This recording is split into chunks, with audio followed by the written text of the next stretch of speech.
koordinator. Nah sekarang kamu ditanya bisa dah jawab. Tenisnya, apa memang ada Sudah semprot sudah ku pakai racun, sudah ini masih ini. Jadi kebetulan ada kasus juga di Pertamina tuh kayak ulang, jadi memang nyampak galo harus dari pucuknya Bu, jadi tidak bisa misalnya kita beneri bayan ini. Iya, itu Cuma tenis inilah ya. Jadi akar. Nah, Bok kayu sudah dibakar, bok.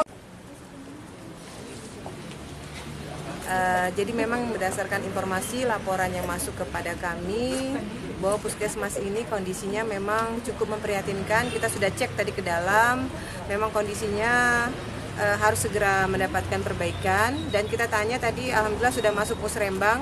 Saya yakin berarti kalau sudah pernah diantarkan atau dilaporkan dan disampaikan di musrembang, insya Allah berarti sudah masuk e-planning dan saya yakin mungkin tahun ini segera dikerjakan ya.